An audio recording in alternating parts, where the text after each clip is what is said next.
Tristan is in low gearbox. They're going to set off at a roughly 900 to 1,000 revs. They're going to set off in a straight line. You'll see straight away that Amanda will actually start to take the lead. But Tristan's got a little surprise in store for Amanda. Okay, guys and gals.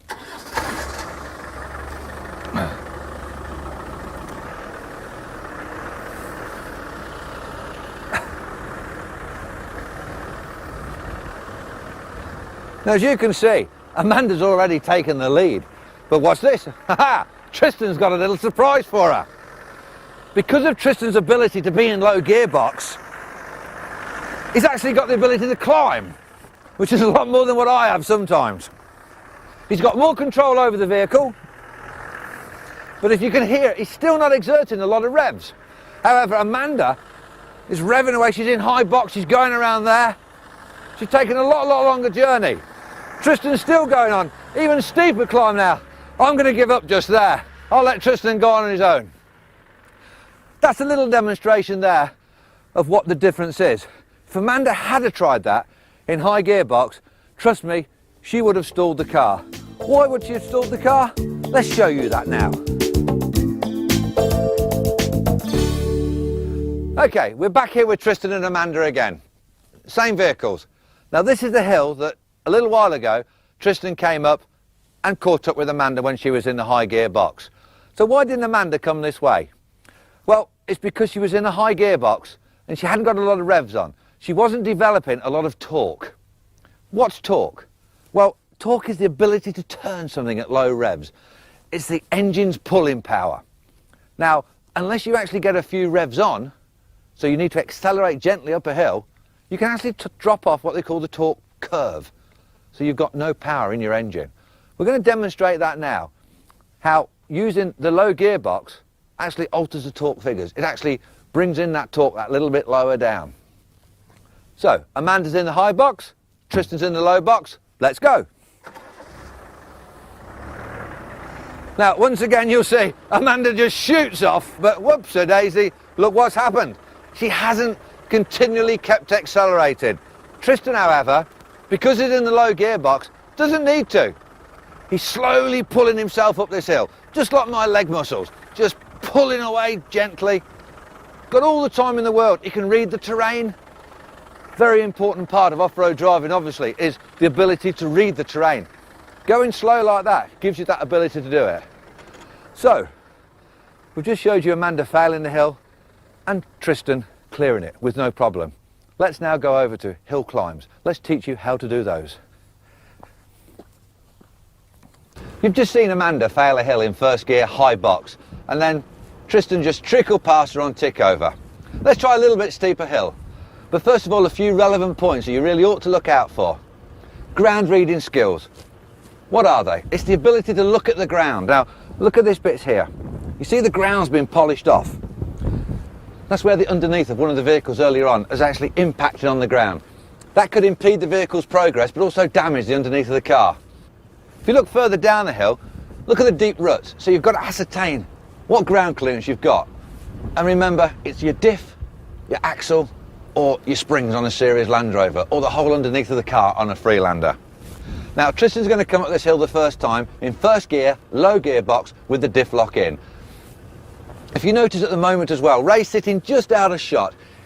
In case Tristan found it and he went hurtling back down here, it would actually smack straight into the back of Ray. Very, very expensive. So never ever follow anybody up a hill. Okay, let's see what Tristan can do. Okay, Tristan. Now, as I said before, this is purely for demonstration purposes. He's just coming into it nice and slowly. Look at the ground clearance. Watch the wheels, look at the ground clearance. The diff is very, very close. A slight spin on the front wheel just then, but nothing special.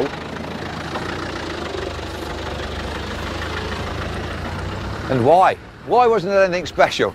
Because of the traction, because of the tyres, which we'll come to in a moment. Here comes Ray. Now, look at the clearance on the spoiler on the front. Actually got slightly chunkier tyres on as well. So up he comes. Now this vehicle is fitted with traction control. As you saw then, the wheel started to spin, and as Ray decelerated, the tyre stopped spinning. Now that was probably a dual method there. By decelerating, it allows the tyre to actually regain traction, but also the traction control. Cut in. So that was fine, that was easy. Why was it easy? The torque of the vehicle and the traction and the tyres. As you can see now, we've conveniently wetted this hill. With the chalk content on it, it's made it very, very slippy.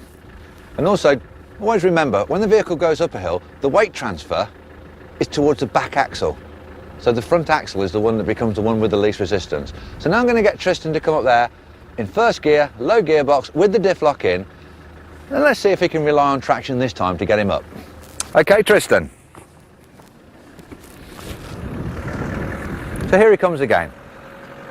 Just slightly accelerating, which you should always do into the hill. Just keep accelerating gently into the hill. Now he's backed off a bit there, look at that. The wheels are spinning. As you can see on the front axle, the driver's gone to the wheel with the least resistance. Also on the back as well, we're down to two-wheel drive and we're getting nowhere. Hasn't he made it halfway up the hill? Okay, Tristan, stop. Now, what Tristan has actually done now is actually done a failed hill climb technique, but we're going to come to that in a minute. Tristan's going to go back down the hill now and he's going to use momentum. He's going to engage second gear and he's actually going to accelerate into the hill and continue accelerating up the hill until he gets the car level on the top, and then he decelerates, which gives him time to assess the situation again and actually manoeuvre out of the hill. So here we are, second gear, accelerating into the hill. Okay, Tristan. Now, even with standard road type tyres on, this technique will get you up the hill. Up the car comes, look, a little bit of, and as he decelerates there, even though he got a little bit of wheel spin, the fact that he can decelerate actually put him back into traction again. That's why second gear is a lot preferable, second or even third gear in some engines. If you come up there in first gear, it's too responsive. You put the throttle down, it's instant hit at the wheels spin. Remember, you always need to keep constantly accelerating up a hill. Not excessively, just gradually. You need that ability to be able to decelerate just fractionally, which is say, will allow the wheels to regain traction again. Now we're going to try Ray with the Series 2 Discovery. Let's see what Ray does with traction control. So as you can see, he's coming up. Same as Tristan was the first time. First gear. Now there's no diff lock on this vehicle. It's actually got a viscous coupling. So it automatically selects. He gets wheel spin. Look at it, look. As you can see, the brakes are being applied, it's sending it across the car. But because of the little lip on the right-hand wheel there, it cannot get up the hill. You can see what the traction control is doing. It's actually sending it across the axle. It's trying to get it to grip, but it can't do it. Okay, Ray, stop please. Why didn't Ray make that hill, even with traction control? Well, if you take a look at the front right-hand wheel, there's actually a rock sticking out. It's increased his resistance. The tyres couldn't even grip on that one. As you saw, the traction control was actually, it was sending it across the axle. It was trying to give it a grip, but it just didn't work because of the resistance. So how do you overcome resistance? Well, momentum helps that. And what is momentum? It's the car's kinetic energy. It's speed and mass together. So we're going to go back down this hill now, and Ray's going to come up, as Tristan did, in second gear, accelerating into the hill. And even on your standard family four-wheel drive vehicle, with standard basic off-road tyres, momentum will actually get you up this hill. Okay, Ray, let's try that one, please.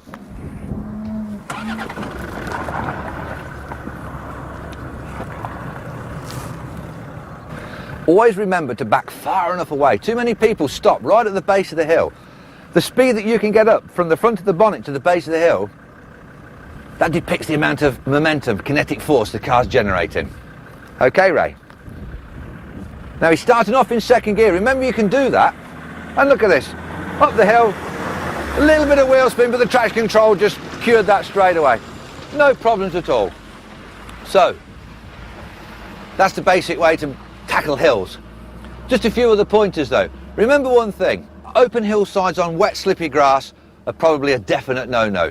Use a hill like this one if you have the chance, one that's got ruts in it. That way you're a little bit like a Scalextric driver, it keeps you in there. The worst thing that can possibly happen is if you go up a hill and the car actually goes off of line, left or right, because the weight of the vehicle can actually carry it through and put you in a potential slide and tip over situation.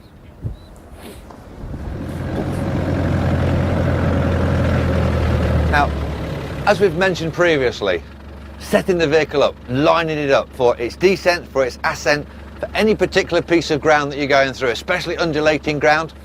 But look at this here. Tristan's positioned this car now. He's just slightly off the track. But what's going to happen? Well, two things. First of all, the car's going to slide into the ruts. It's going to position Tristan. It's going to say, Tristan, get in here, boy, it's safer. But Tristan, as he did on the side slopes earlier on, will turn into it because he'll think he should be over there. Well, as he turns into it, he's going to increase the resistance. But let's just see that. Okay, Tristan. Now off he comes. He's coming up very slowly. He thinks he's doing it right. And it slides in. Bang, look, he's turned into it. And he's put more lock on. And just that increase in resistance has actually stopped him as well.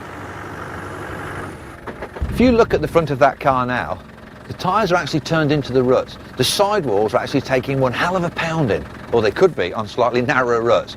So remember that. We very rarely ever, on our training vehicles, wear a set of tyres out. Normally the sidewalls are slashed, and it's something you don't think about. It is the weakest part of the tyre on some of the tyres. Another point to remember in the future when you're selecting equipment for your vehicle, think in the future. Don't think in the next few weeks, because you may progress into something more adventurous.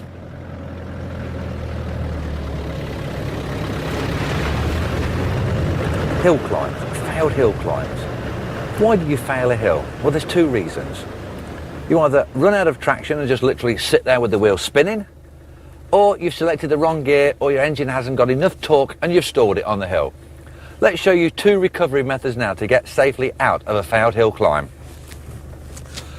So I'm approaching the hill, I'm making sure my diff lock's on my Defender, on my early Discovery, on my Range Rover, and I'm accelerating into the hill very gently, holding the wheel firmly, selecting the most direct, safe route up the hill. But I'm not accelerating too much into it, which I really should be. And I get to a point, then there's resistance, and as you can see, and you can hear, the wheels are spinning, and I'm stuck. There is no point in sitting there, accelerating, it won't do anything. You clutch and brake at the same time.